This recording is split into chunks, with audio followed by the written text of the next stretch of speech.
सर्दियों की एक अंधेरी रात थी। बादल गरज रहे थे, बिजली चमक रही थी और तेज हवाएं पूरे शहर को हिला रही थीं। सड़कें सुनसान थीं, सिर्फ बारिश की बूंदों की आवाज ही सन्नाटे को तोड़ रही थी। इसी तूफानी रात में एक 10 वर्षीय बच्चा अर्जुन शहर की गलियों में अकेला भटक रहा था।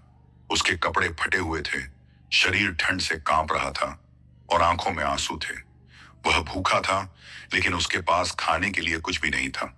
उसकी दुनिया कुछ ही दिनों में उजड़ चुकी थी। कुछ समय पहले तक वह अपने माता पिता के साथ एक छोटे से किराए के घर में रहता था, लेकिन एक सड़क दुर्घटना में उसके माता पिता की मृत्यु हो गई और अब वह पूरी तरह अनाथ था। जब बारिश तेज होने लगी तो अर्जुन ने एक बंद दुकान के शेड के नीचे शरण ली। वह दीवार से टिककर बैठ गया और अपनी किस्मत को कोसने लगा। उसे समझ नहीं आ रहा था कि वह कहाँ जाए, क्या करे। दुनिया अचानक से उसके लिए बहुत बड़ी और बेरहम हो गई थी। अर्जुन अब पूरी तरह अकेला था।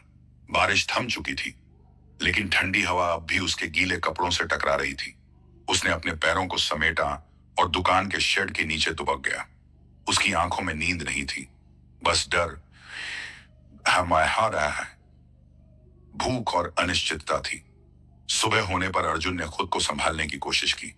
उसे समझ में नहीं आ रहा था कि कहाँ जाए। वह अपने पुराने घर गया, लेकिन मकान मालिक ने साफ कह दिया, बेटा, तेरा यहाँ अब कोई हक नहीं, किराया कौन देगा। यह सुनकर अर्जुन की आंखें भर आईं। घर अब उसका नहीं रहा। भूख से बेहाल अर्जुन ने सोचा कि किसी से मदद मांगे। वह एक ढाबे के पास गया, जहां लोग गर्मा गर्म पराठे खा रहे थे। उसने मालिक से हाथ जोड़कर कहा, भूख लगी है, कुछ खाने को मिलेगा।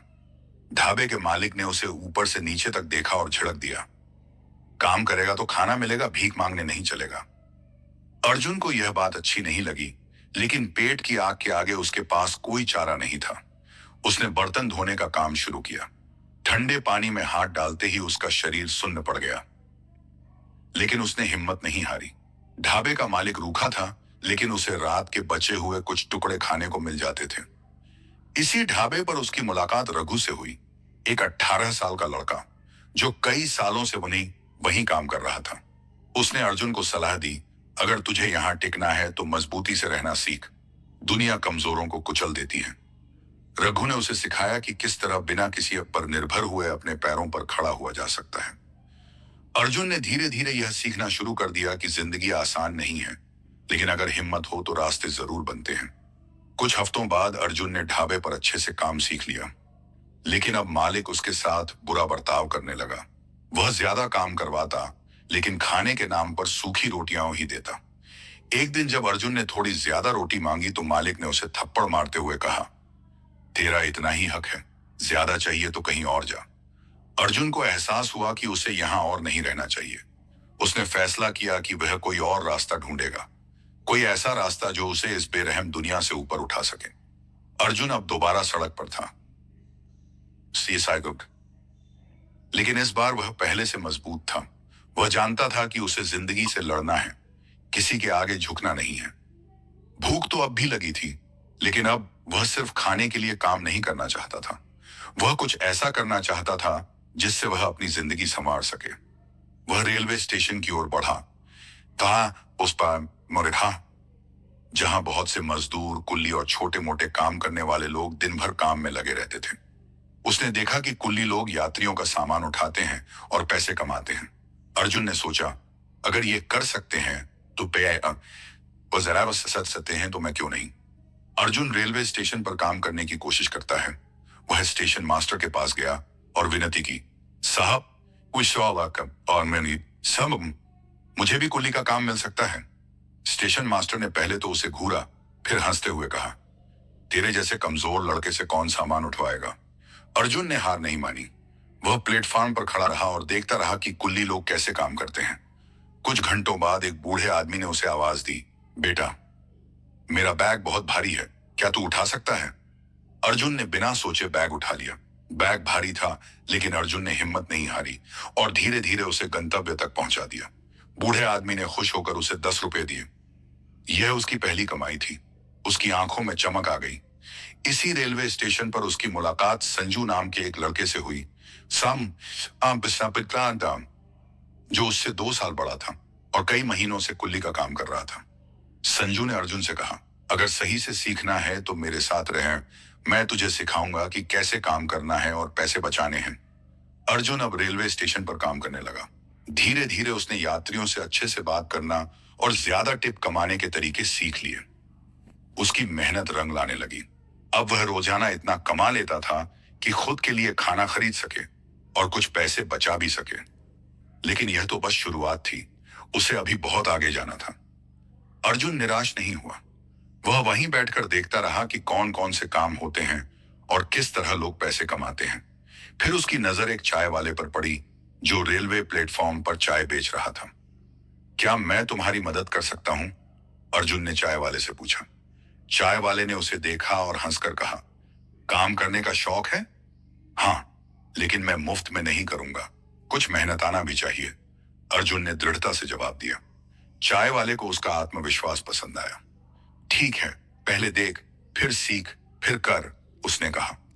अर्जुन ने चाय बनाना सीखा, ग्राहकों से बात करना सीखा और धीरे धीरे उसे समझ में आने लगा कि मेहनत और समझदारी से वह अपनी स्थिति बदल सकता है। वह सुबह जल्दी उठता, चाय बनवाने में मदद करता और फिर कप पकड़कर स्टेशन पर घूम घूम कर चाय बेचता। स्टेशन के कई लोग उसे जानने लगे थे। कुछ उसे चाय खरीद कर देते तो कुछ उसे देखकर मुस्कुरा देते। धीरे धीरे अर्जुन को एहसास हुआ कि लोग मदद करने के लिए तैयार रहते हैं, बस उन्हें यकीन दिलाना पड़ता है कि आप मेहनती और ईमानदार हैं। अब अर्जुन सिर्फ पेट भरने के लिए नहीं बल्कि कुछ बचत करने के लिए भी काम कर रहा था। वह चाहता था कि वह सिर्फ एक चाय वाला ना बने, बल्कि कुछ बड़ा करे। लेकिन उसकी राह इतनी आसान नहीं थी। अगले कुछ हफ्तों में उसकी जिंदगी में ऐसे लोग आए जो उसकी परीक्षा लेने वाले थे, कुछ अच्छे, कुछ बुरे। लेकिन अर्जुन ने ठान लिया था कि अब वह कभी हार नहीं मानेगा। एक दिन जब अर्जुन स्टेशन पर चाय बेच रहा था, बेटा शैतान उल्तान का, तभी कुछ गुंडे वहां आए। वे अक्सर छोटे काम करने वाले बच्चों को परेशान करते थे। उनमें से एक, जिसका नाम विष्णु था, अर्जुन के पास आया और बोला, सुना है तू बहुत मेहनती बना फिर रहा है। अर्जुन चुप रहा। हर कोई यहाँ काम ऐसे ही नहीं कर सकता, समझा? जो यहाँ पैसा कमाता है उसे हमें भी हिस्सा देना पड़ता है, विष्णु ने धमकाते हुए कहा। अर्जुन डर गया, लेकिन उसने हिम्मत दिखाई। मैं मेहनत से कमा रहा हूं, किसी का हक नहीं मार रहा। विष्णु हंसा, फिर गुस्से में बोला, बहुत अकड़ आ गई है तुझमें। अगर कल से हमारा हिस्सा नहीं दिया तो तेरा यहाँ काम करना मुश्किल हो जाएगा। अर्जुन उलझन में था। अगर उसने इन गुंडों को पैसे दिए तो उसकी बचत खत्म हो जाएगी, लेकिन अगर नहीं दिए तो ये उसे परेशान करना बंद नहीं करेंगे। रात को अर्जुन ने रघु से इस बारे में बात की। रघु ने गहरी सांस ली और कहा, मैं तुझे पहले ही समझा चुका था कि दुनिया कमजोरों को कुचल देती है, इनसे बचना आसान नहीं है। तो क्या मैं अपना सब कुछ इन्हें देता रहूं? अर्जुन ने गुस्से में कहा। नहीं, लेकिन समझदारी से खेलना होगा। सीधे लड़ाई मत कर वरना ये तुझे नुकसान पहुंचा सकते हैं, रघु ने समझाया। अर्जुन को समझ आ गया कि सीधी टक्कर लेना ठीक नहीं होगा। अगले दिन उसने विष्णु और उसके साथियों से कहा, मैं पैसे नहीं दे सकता, लेकिन अगर तुम्हें चाय चाहिए तो मैं दे सकता हूं। विष्णु पहले तो गुस्से में था, लेकिन जब उसने मुफ्त चाय पी और देखा कि अर्जुन डरने के बजाय चालाकी से जवाब दे रहा है, तो उसने उसे छोड़ दिया। कुछ ही हफ्तों में अर्जुन की हिम्मत और चतुराई के कारण स्टेशन के बाकी लोग भी उसका सम्मान करने लगे। वह जान गया था कि सिर्फ ताकत से नहीं बल्कि दिमाग से भी जंग जीती जा सकती है। लेकिन उसकी असली परीक्षा अभी बाकी थी। एक दिन स्टेशन पर एक सज्जन आए जिनका नाम शर्मा जी था। वे रोज ट्रेन पकड़ने से पहले अर्जुन की चाय पीते थे। उन्होंने अर्जुन से पूछा, बेटा तुम पढ़ाई क्यों नहीं करते? अर्जुन ने हल्की मुस्कान दी, पढ़ाई के लिए पैसा चाहिए और मुझे अभी पेट भरने के लिए काम करना है। शर्मा जी सोच में पड़ गए। अगले दिन जब वे फिर आए तो उन्होंने अर्जुन को एक पुरानी किताब दी। अगर पढ़ाई करना चाहते हो तो यह लो, जब भी समय मिले इसे पढ़ना। अर्जुन ने किताब को उलट पलट कर देखा। यह अंग्रेजी सीखने की किताब थी। रघु ने अर्जुन की मदद की। रात में जब स्टेशन थोड़ा खाली हो जाता तो रघु उसे पढ़ने में मदद करता। अर्जुन ने धीरे धीरे अक्षर पहचानना और शब्द जोड़ना सीख लिया। अब वह सिर्फ चाय बेचने वाला लड़का नहीं था, वह सीखने की राह पर था। एक दिन स्टेशन पर एक विदेशी यात्री आया। वह हिंदी नहीं समझ पा रहा था और उसे अपनी ट्रेन के बारे में पूछना था। कोई उसकी मदद नहीं कर पा रहा था। अर्जुन ने हिम्मत दिखाई और टूटी फूटी अंग्रेजी में उससे बात करने की कोशिश की। विच ट्रेन, वेयर गो, उसने हिचकिचाते हुए पूछा। विदेशी यात्री को थोड़ी राहत मिली। अर्जुन ने स्टेशन मास्टर से जानकारी लेकर उसे सही प्लेटफॉर्म तक पहुंचाया। यह देखकर स्टेशन के कुछ अधिकारियों ने उसकी तारीफ की। शर्मा जी भी वहां मौजूद थे। वे मुस्कुराए और बोले, अर्जुन, तुम्हें काबिलियत है। अगर तुम चाहो तो अपनी जिंदगी बदल सकते हो। अर्जुन को अब समझ आने लगा था कि ज्ञान ही असली ताकत है। उसने ठान लिया कि वह सिर्फ चाय बेचने तक सीमित नहीं रहेगा। वह सीढ़ी दर सीढ़ी आगे बढ़ेगा, चाहे जितनी भी कठिनाइयां आएं। अर्जुन अब सिर्फ एक चाय बेचने वाला लड़का नहीं था। वह सीख रहा था, बढ़ रहा था और अपने भविष्य को संवारने के लिए मेहनत कर रहा था। लेकिन सफलता की राह इतनी आसान नहीं होती। स्टेशन पर कई और चाय वाले थे जिन्हें अर्जुन का यह नया आत्मविश्वास पसंद नहीं आ रहा था। उनमें से कुछ ने उसे धमकाना शुरू कर दिया। छोटे, ज्यादा बड़ा बनने की कोशिश मत कर, यहां चाय बेच, पढ़ाई लिखाई की बातें मत कर। एक दुकानदार ने उसे ताना मारा। एक दिन जब अर्जुन सुबह दुकान लगाने आया तो उसने देखा कि उसकी चाय की केतली और गिलास गायब थे। किसी ने जानबूझकर उसका सामान फेंक दिया था। वह निराश हुआ, लेकिन उसने हार नहीं मानी। उसने उधार के पैसों से फिर से सामान खरीदा और दोबारा काम शुरू किया। धीरे धीरे अर्जुन का आत्मविश्वास बढ़ने लगा। अब वह स्टेशन पर आने वाले यात्रियों से अंग्रेजी में बात करने की कोशिश करता था।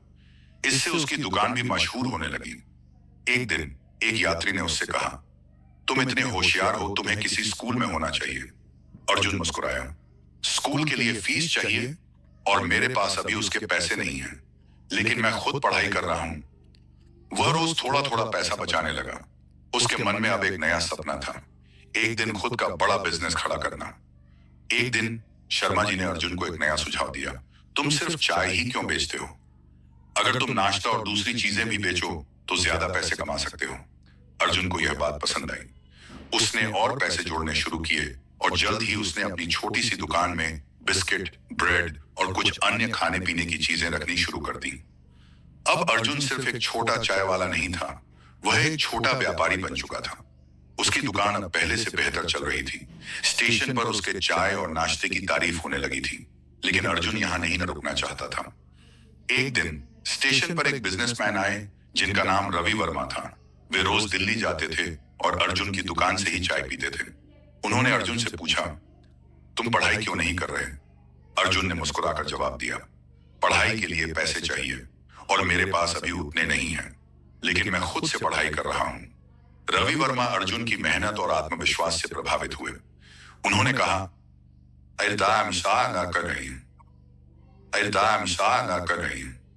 अगर तुम सच में कुछ बड़ा करना चाहते हो तो मैं तुम्हारी मदद कर सकता हूं। अर्जुन को पहले विश्वास नहीं हुआ, लेकिन रवि वर्मा ने उसे अपने दफ्तर बुलाया और एक सुझाव दिया, अगर तुम अपने बिजनेस को बढ़ाना चाहते हो तो मैं तुम्हें थोड़ी मदद दे सकता हूं, लेकिन मेहनत तुम्हें ही करनी होगी। रवि वर्मा ने अर्जुन को एक छोटी सी गाड़ी दिलाई, जिससे वह स्टेशन के अलावा आसपास की दुकानों और ऑफिसों में भी चाय और नाश्ता सप्लाई कर सके। यह अर्जुन के लिए एक बड़ा मौका था। उसने दिन रात मेहनत की, अपने बिजनेस को बढ़ाया और धीरे धीरे एक कैटरिंग सर्विस की शुरुआत कर दी। अब वह सिर्फ एक चाय वाला नहीं था, वह एक उभरता हुआ बिजनेसमैन बन रहा था। जैसे जैसे अर्जुन का बिजनेस बढ़ा, वैसे वैसे चुनौतियां भी बढ़ने लगी। कुछ बड़े होटल वाले उसे अपना काम बंद करने के लिए धमकाने लगे। कुछ लोग भी उसके बढ़ते बिजनेस से जलने लगे और अफवाहें फैलाने लगे। अब पैसे का सही मैनेजमेंट करना उसके लिए मुश्किल हो रहा था, लेकिन अर्जुन अब डरने वाला नहीं था। उसने बिजनेस के नए गुर सीखने शुरू किए। कुछ सालों में अर्जुन ने अपनी छोटी सी कैटरिंग सर्विस को एक छोटे रेस्टोरेंट में बदल दिया। अब लोग उसकी सफलता की कहानियां सुनाने लगे। जिस लड़के को कभी एक वक्त की रोटी के लिए संघर्ष करना पड़ता था, वह अब खुद दूसरों को रोजगार देने लगा था। अर्जुन की मेहनत रंग ला रही थी। अब उसका एक छोटा सा रेस्टोरेंट था जहां रोज सैकड़ों ग्राहक आते थे, लेकिन वह यही नहीं रुकना चाहता था। उसने तय किया कि अब वह अपने रेस्टोरेंट को एक ब्रांड बनाएगा। अर्जुन ने कुछ नई चीजें शुरू की। उसने ऑनलाइन फूड डिलीवरी प्लेटफॉर्म्स पर अपना रेस्टोरेंट रजिस्टर कराया। अब उसने बेहतरीन शेफ्स को हायर किया और अपने खाने की क्वालिटी सुधारने पर ध्यान दिया। वह खुद ज्यादा पढ़ा लिखा नहीं था, लेकिन उसने एक युवा लड़के को हायर किया जो सोशल मीडिया पर उसके रेस्टोरेंट का प्रचार करने लगा। धीरे धीरे अर्जुन फूड से नाम से उसका बिजनेस प्रसिद्ध होने लगा। एक दिन एक लोकल न्यूज चैनल ने अर्जुन की कहानी कवर की। एक अनाथ लड़का जिसने सड़क से उठकर अपनी खुद की पहचान बनाई। यह खबर फैलते ही अर्जुन का रेस्टोरेंट और भी लोकप्रिय हो गया। अब शहर के नामी लोग भी वहां खाना खाने आने लगे। लेकिन सफलता के साथ नई परेशानियां भी आईं। बड़े होटल रेस्टोरेंट मालिकों को अर्जुन की सफलता पसंद नहीं आई। वे उसे दबाने की कोशिश करने लगे। बिजनेस बढ़ने के साथ कर्मचारियों और पैसों का सही प्रबंधन करना कठिन होने लगा। कुछ लोगों ने उसके खिलाफ अफवाहें फैलानी शुरू कर दी, लेकिन अर्जुन घबराया नहीं। उसने खुद को और बेहतर बनाने पर ध्यान दिया। उसने बिजनेस मैनेजमेंट के कोर्सेज करने शुरू किए, नए लोगों से सीखा और अपनी टीम को मजबूत बनाया। कुछ सालों में अर्जुन फूड से सिर्फ एक रेस्टोरेंट नहीं रहा, बल्कि एक चेन बन गई। अब उसके कई शहरों में रेस्टोरेंट खुल चुके थे। जिस लड़के के पास कभी खाने के लिए पैसे नहीं थे, वह अब सैकड़ों लोगों को रोजगार दे रहा था। अर्जुन को एक बड़े बिजनेस अवार्ड के लिए young entrepreneur of the year के लिए नॉमिनेट किया गया। जब उसने स्टेज पर जाकर ट्रॉफी उठाई तो उसे अपने संघर्ष के दिन याद आए। मैंने कभी नहीं सोचा था कि मैं यहां तक पहुंच पाऊंगा, लेकिन मैंने सीखा कि अगर आपके इरादे मजबूत हैं तो दुनिया की कोई ताकत आपको रोक नहीं सकती। अर्जुन की कहानी सिर्फ उसकी नहीं थी, यह हर उस इंसान की कहानी थी जो हालातों से लड़कर आगे बढ़ता है।